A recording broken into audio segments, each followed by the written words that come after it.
फुरफुरी नगर में एक दिन मोटू को सड़क पर एक चमकदार डिब्बा पड़ा मिला। उस पर लिखा था, खोलो पर संभल कर। मोटू बोला, पतलू, इसमें जरूर समोसे होंगे। पतलू ने माथा पकड़ लिया। अरे मोटू, हर चीज में समोसा नहीं होता। जैसे ही मोटू ने डिब्बा खोला, उससे एक नीला धुआं निकला और हवा में एक छोटा सा रोबोट बन गया। रोबोट बोला, मैं मददू बॉट हूं। मुझे जिसने भी जगाया, मैं उसकी 3 मदद करूंगा। मोटू खुश होकर बोला, पहली मदद, मुझे ढेर सारे समोसे चाहिए। तुरंत मददू बॉट ने हवा में से समोसे निकालकर मोटू की गोद में गिरा दिए। पतलू बोला, मोटू, बचाकर खाना, वरना बाद में दौड़कर बचना भी पड़ेगा। भाग दो। मुसीबत का पहाड़। समोसे खाकर मोटू पतलू बाजार से गुजर रहे थे कि तभी जॉन द डॉन को मददू बॉट के बारे में पता चल गया। जॉन बोला, अगर वो बॉट मेरे हाथ लग गया तो मैं फुरफुरी नगर का सबसे ताकतवर बन जाऊंगा। जॉन अपने गुंडों के साथ मोटू पतलू के पीछे भागने लगा। पतलू बोला, मोटू, कुछ करो, नहीं तो यह जॉन हमें नहीं छोड़ेगा। मोटू ने जल्दी से रोबोट से दूसरी मदद मांगी। मददू बॉट, हमें इससे बचा लो। मददू बॉट ने उनकी स्कूटी को रॉकेट स्कूटी बना दिया। धड़ाम, झूम। मोटू पतलू हवा में उड़ते हुए पुलिस स्टेशन पहुंचे और पीछे दौड़ता हुआ जॉन सीधे गड्ढे में जा गिरा।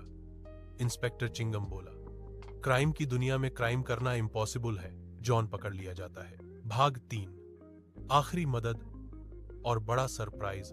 अब मोटू के पास बॉट की तीसरी और आखिरी मदद बची थी।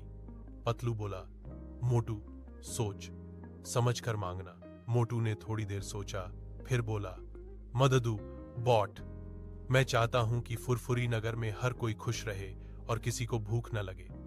मददू बॉट चमका और बोला, यह बहुत समय पहले दूर दूर तक फैले एक सुनसान रेगिस्तान में एक प्यारी सी दादी रहती थी। दादी बहुत ही समझदार और मजाकिया थी।